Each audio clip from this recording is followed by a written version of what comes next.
चरण के रण की उल्टी गिनती शुरू हो गई है, मगर इस शुरुआत के पहले बिहार में चुनावी योद्धाओं ने अपनी पूरी ताकत झोंक दी।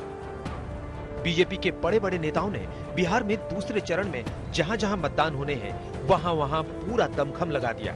खुद प्रधानमंत्री नरेंद्र मोदी ने बिहार में 4 रैलियां की। हालांकि पहले पीएम की सिर्फ 3 रैलियां होनी थी, मगर बगहा की रैली बाद में जोड़ी गई। पीएम ने शुरुआत छपरा से की। छपरा के बाद वो समस्तीपुर पहुंचे। समस्तीपुर के बाद प्रधानमंत्री मोतिहारी पहुंचे और मोतिहारी के बाद प्रधानमंत्री नरेंद्र मोदी बगहा में गरजे। चारों जगह प्रधानमंत्री नरेंद्र मोदी के निशाने पर लालू के समय का जंगल राज रहा।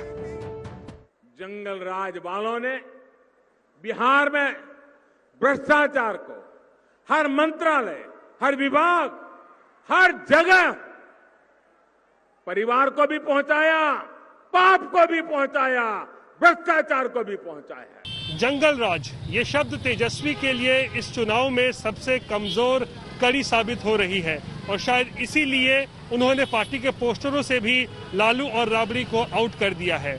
लेकिन यही शब्द बीजेपी का सबसे बड़ा हथियार है और शायद इसीलिए प्रधानमंत्री मोदी आजकल नीतीश के काम से ज्यादा जंगल राज की बातें इन चुनावों में कर रहे हैं।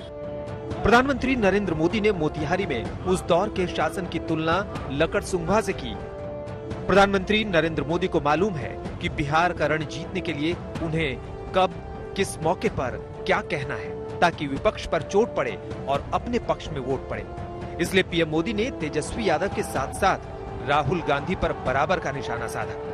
3-4 साल पहले जब उत्तर प्रदेश में चुनाव हुआ था तो वहां भी ऐसे डबल युवराज बस के ऊपर चढ़ के काली जैकेट पहन के गांव गांव हाथ हिला रहे थे और उत्तर प्रदेश की जनता ये डबल युवराज को वहां पहचान गई थी, उनको घर लौटा दिया।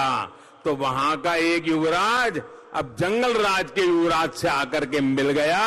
अब वो यहां दोनों हाथ हिला रहे हैं। इधर प्रधानमंत्री विपक्ष पर ताबड़तोड़ हमले कर रहे थे तो उधर तेजस्वी यादव भी लगातार जनसभाएं कर रहे थे। जाहिर सी बात है कि तेजस्वी भी प्रधानमंत्री पर तीखा निशाना साध रहे हैं।